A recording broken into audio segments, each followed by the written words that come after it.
प्रदेश सरकार का बड़ा फैसला सामने आया है।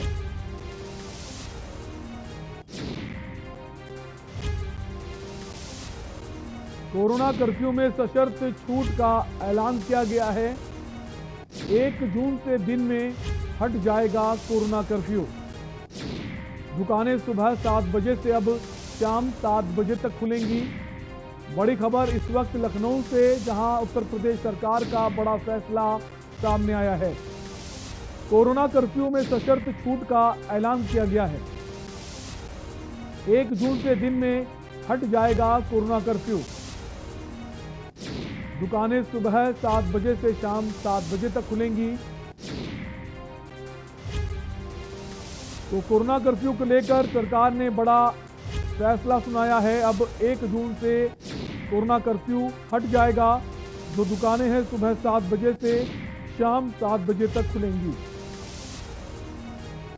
रात का कर्फ्यू और साप्ताहिक बंदी हालांकि जारी रहेगी।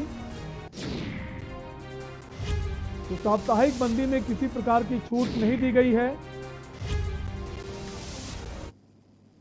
भ्रष्टाचार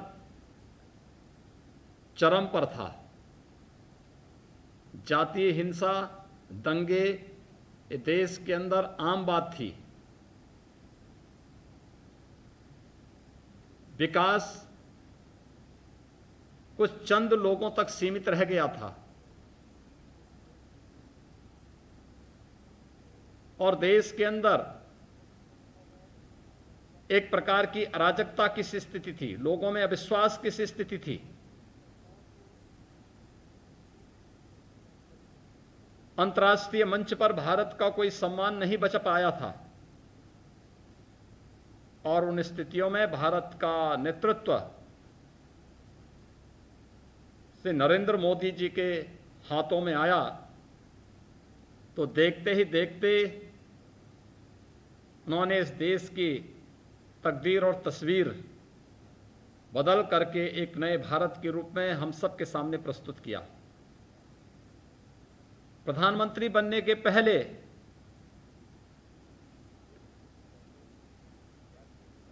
आदरणीय मोदी जी ने जो बातें कही थीं,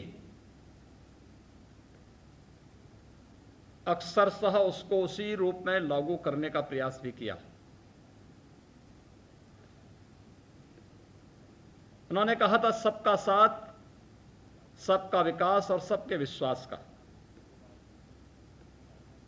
सबका साथ यानी योजनाएं बनेंगी, उसमें उसकी जाति, मत, मजहब, क्षेत्र और भाषा नहीं देखी जाएगी। जो भारत का नागरिक है उसे भारत की सुविधाओं को, भारत के संसाधनों को पाने का समान अधिकार है और बिना भेदभाव के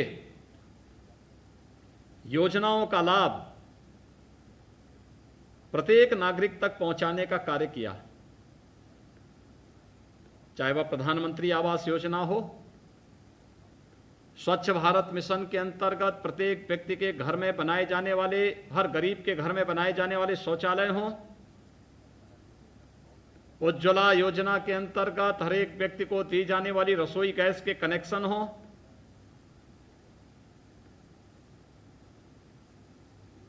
या फिर प्रत्येक नागरिक के लिए ग्राम ज्योति योजना के अंतर्गत विद्युत की सुविधा उपलब्ध करवाने का कार्यक्रम, बिना भेदभाव के प्रत्येक नागरिक तक इन योजनाओं का लाभ पहुंचा। प्रधानमंत्री किसान सम्मान निधि, प्रधानमंत्री फसल बीमा योजना, प्रधानमंत्री किसान सिंचाई योजना, इसने देश की तकदीर और किसानों के जीवन में व्यापक परिवर्तन करने का कार्य किया। हर एक व्यक्ति की, हर एक किसान की आमदनी को कई गुना बढ़ाने में योगदान किया और बुंदेलखंड से ज्यादा सिंचाई के महत्व को और कौन समझ सकता है।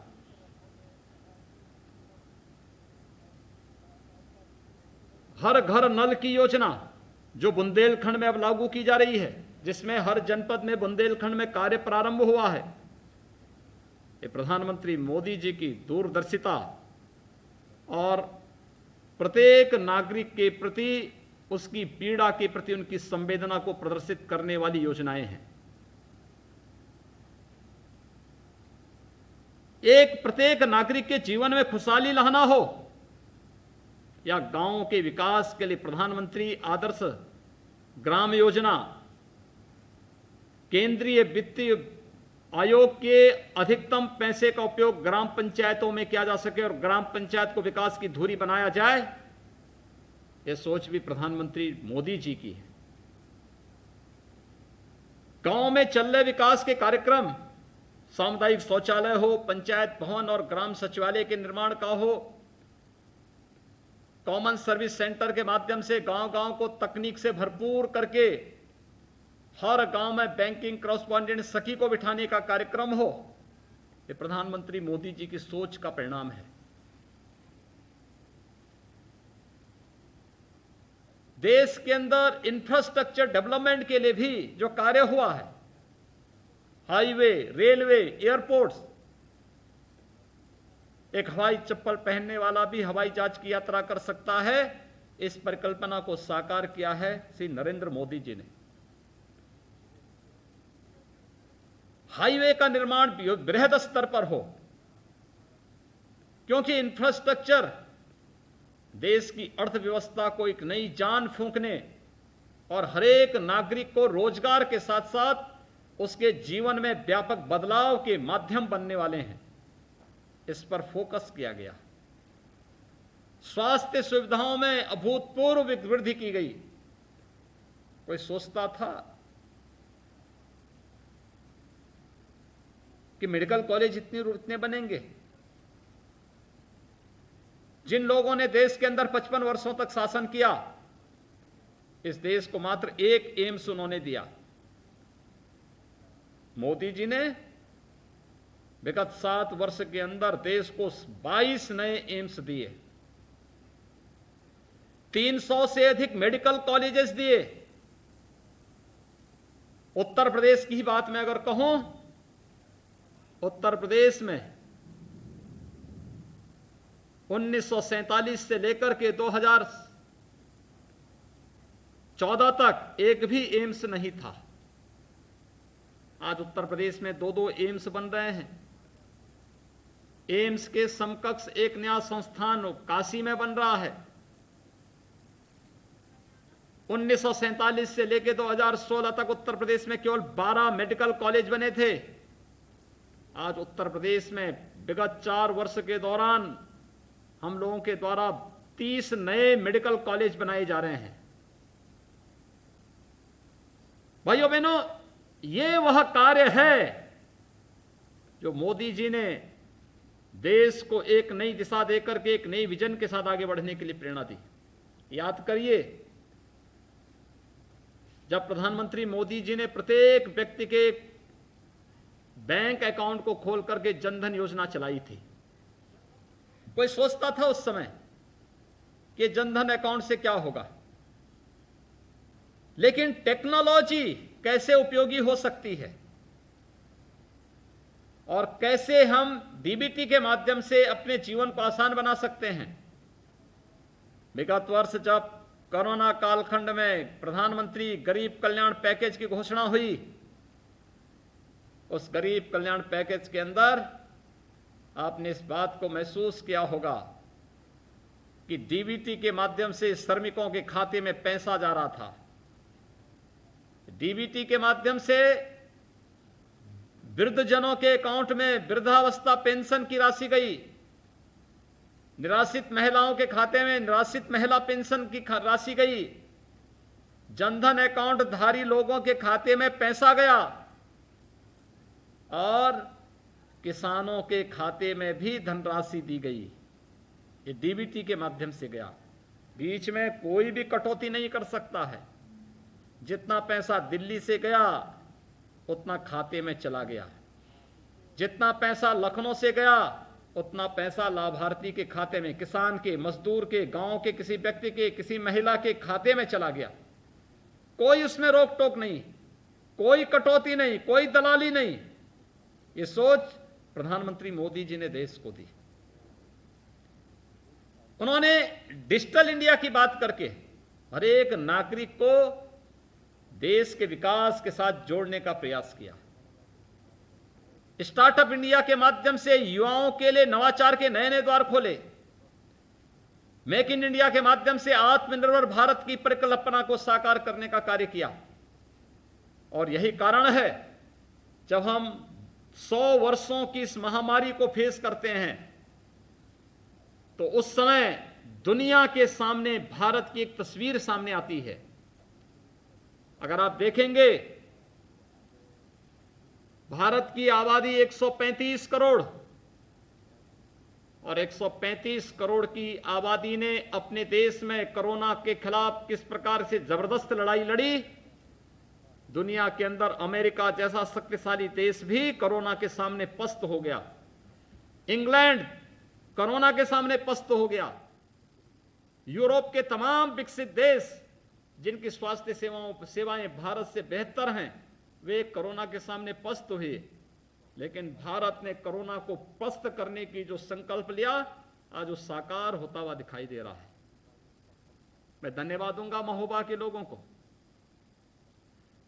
कोरोना के खिलाफ बहुत जोरदार लड़ाई उन्होंने वहां पे लड़ी है। सीतापुर के लोगों ने भी अच्छा योगदान किया है।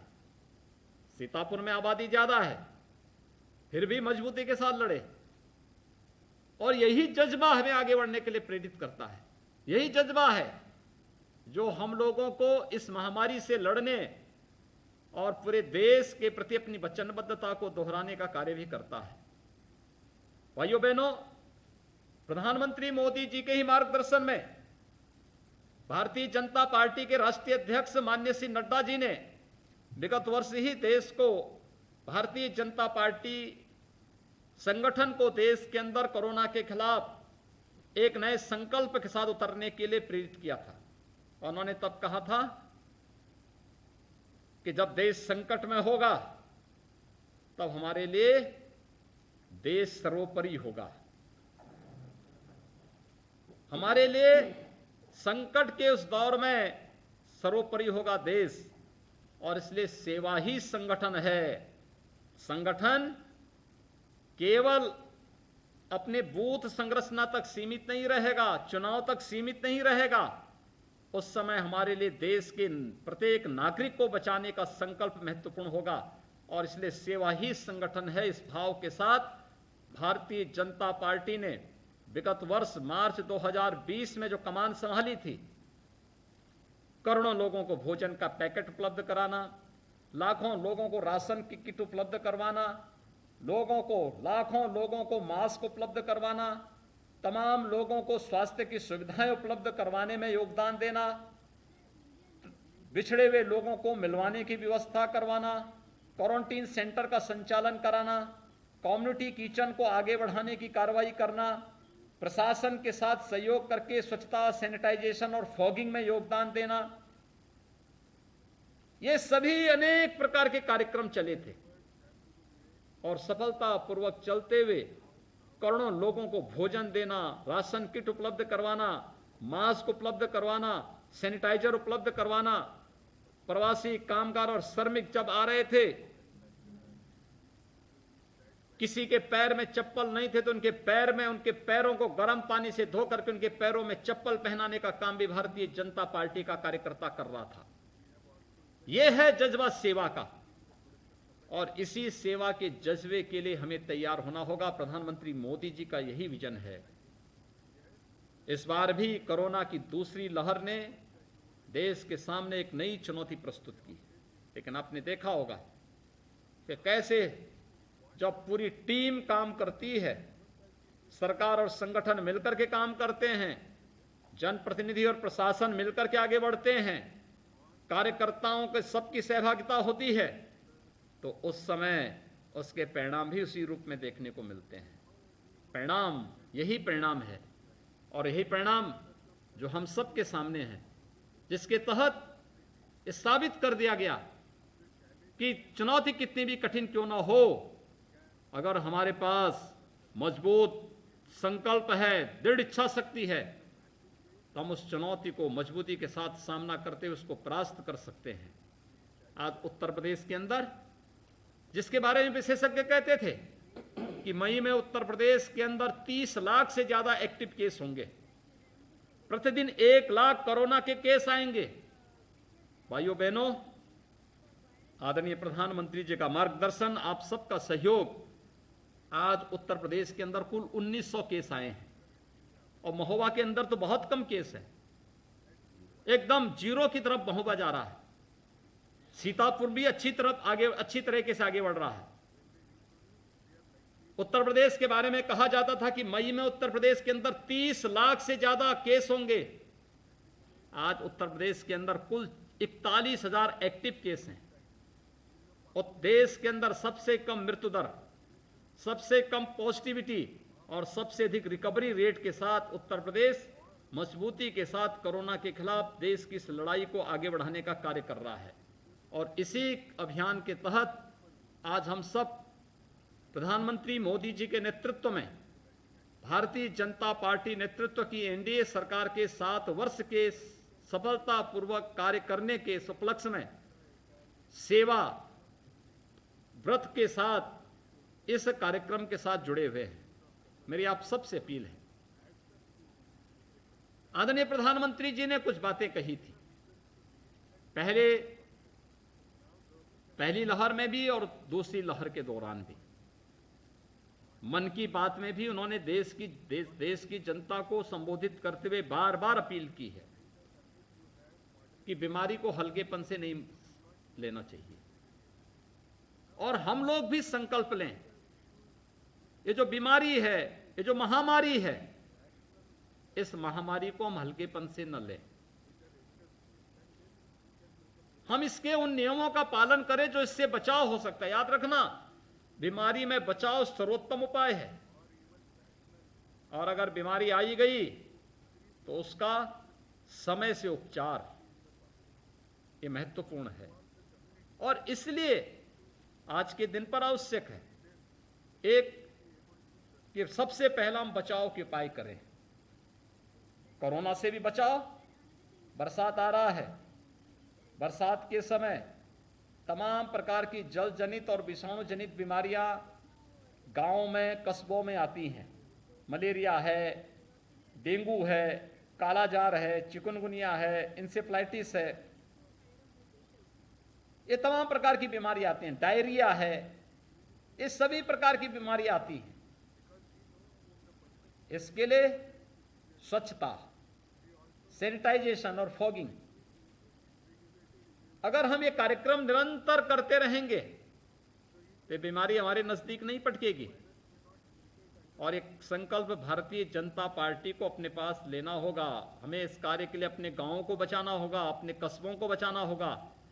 पहला व्रत स्वच्छता, सैनिटाइजेशन और फॉगिंग की कार्रवाई को पूरा करते हुए लोगों को शुद्ध पेयजल को ग्रहण करने के लिए प्रेरित करना होगा। शुद्ध पेयजल का मतलब, अगर जो जल है, अगर लगता है कहीं से बदबू है, कहीं से प्रदूषण है, अगर हम उसको गर्म करके उसको सेवन करेंगे तो तमाम प्रकार की बीमारियों से मुक्ति मिल जाएगी। दूसरा, हम लोगों को कोरोना के उस बिहेवियर को अपनाना पड़ेगा जो हमें 2 गज की दूरी और मास्क है जरूरी के लिए प्रेरित करता है। हाई रिस्क कैटेगरी से जुड़े हुए 5 प्रकार के लोग जो 60 साल से ऊपर की उम्र के हैं, 10 वर्ष से छोटी उम्र के हैं, गर्भवती महिलाएं हैं, कमजोर लोग हैं या फिर बीमारी से ग्रसित कोई भी व्यक्ति, ये बाहर निकलने से बचे। अगर और अन्य लोगों को घर के बाहर जाना आवश्यक हो, इसके लिए आवश्यक है वे मास्क जरूर पहने और 2 गज की दूरी का पालन जरूर करें। तीसरा, स्वास्थ्य कर्मियों, चिकित्सकों, कोरोना वॉरियर्स, इन सब का सम्मान करें, उन्हें हर प्रकार का सम्मान दें, क्योंकि वह इस समय सेवा के जिस कार्य के साथ जुड़े हैं अभिनंदनीय है। हम सबका दायित्व बनता हम उनका सपोर्ट करें, उनको हर प्रकार से सहयोग दें। ये हमारा दायित्व बनता है और हम उस कार्यक्रम के साथ उनके साथ हर प्रकार का सहयोग करें। गांव-गांव में निगरानी समितियां जा रही हैं। निगरानी समिति घर-घर सर्वे का काम कर रही है। हमारा दायित्व बनता है कि घर-घर निगरानी समिति के लोग जो कार्य कर रहे हैं उसमें गांव के लोग सहयोग कर सकें। इसके लिए जागरण का एक कार्यक्रम, लोगों को बताएं, भाई देखो निगरानी समिति आपके हित में आ रही है। बीमारी छुपाने से समस्या का समाधान नहीं होगा, बीमारी का सही उपचार होगा और ये वही जांच करने के लिए आ रही है। लोग टेस्ट से ना भागें, अगर लक्षण है तो दवा लें। सरकार फ्री में दवा दे रही है, और दवा लेने की आवश्यकता है, लोगों को बताने की आवश्यकता है। टेस्ट कराने से न भागें। और नंबर 5, हम लोग गांव के लोगों को, शहर के लोगों को, मोहल्ले के लोगों को प्रेरित करें कि जब उसकी बारी आती है वह वैक्सीन जरूर लगाएं। याद रखना, ये वैक्सीन हर एक नागरिक को सुरक्षा कवच देने वाला है। कोरोना जैसी महामारी में सुरक्षा कवच का कार्य वैक्सीन करेगा। केंद्र सरकार और प्रदेश सरकार फ्री में यह वैक्सीन दे रही है। 45 से ऊपर आयु के सभी लोगों को केंद्र सरकार फ्री में वैक्सीन दे रही है और 18 से 44 वर्ष की आयु के प्रत्येक व्यक्ति को राज्य सरकार फ्री में वैक्सीन उपलब्ध करा रही है। मेरा आप सबसे अपील होगा, हम लोगों को इसके प्रति प्रेरित करें कि वैक्सीन जरूर लें। आसन्न संकट बताए जा रहे हैं कुछ कि आने वाले समय में जो तीसरी लहर आएगी, जो थर्ड वेव आएगी, वह कहीं ना कहीं बच्चे उससे प्रभावित हो सकते हैं। हमारा अभी से प्रयास होना चाहिए कि थर्ड वेव ना आने पाए। अगर ये उपाय हम अपनाएंगे तो थर्ड वेव को काफी हद तक हम रोक लेंगे, लेकिन फिर भी आई गई, सरकार उसकी भी तैयारी कर रही है। मेडिकल कॉलेजेस में 100-100 बेड के बच्चों के आईसीयू बन रहे हैं। जिला चिकित्सा। फिलहाल इस बुलेटिन में आपसे लेंगे इजाजत। बाकी तमाम खबरों के लिए देखते रहिए न्यूज़ इंडिया। नमस्कार।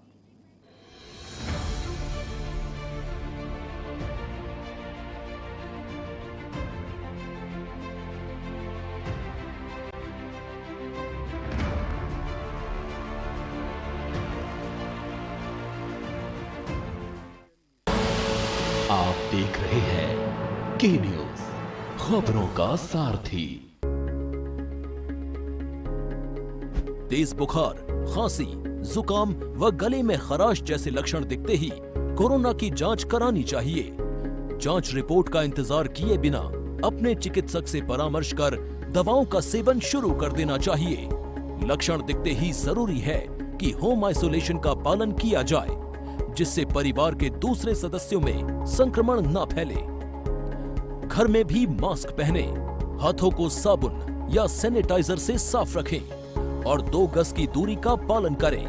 कोविड बीमारी में 99% of the time disease mild होती है और सारे 99% पेशेंट जो हैं रिकवर कर जाते हैं। 1% ही ऐसे पेशेंट हैं जिसमें डिजीज सीवियरिटी बढ़ती है और ऑक्सीजन की ज़रूरत पड़ती है। और ये ऑक्सीजन की ज़रूरत जो है, जब ऑक्सीजन सैचुरेशन का कट ऑफ 94% से नीचे हो जाता है, तब ऑक्सीजन की हमें ज़रूरत पड़ती है। जब तक हमारा अस्पताल में एडमिशन नहीं होता है, हम अपना ऑक्सीजन का स्तर बढ़ा सकते हैं। अगर हम प्रोन यानी कि पेट के बल लेट जाते हैं और सांस लेते हैं गहरी गहरी, तो ऐसे में ऑक्सीजन का स्तर 3 से 4% बढ़ जाता है। और जितनी बार आप ऐसी प्रक्रिया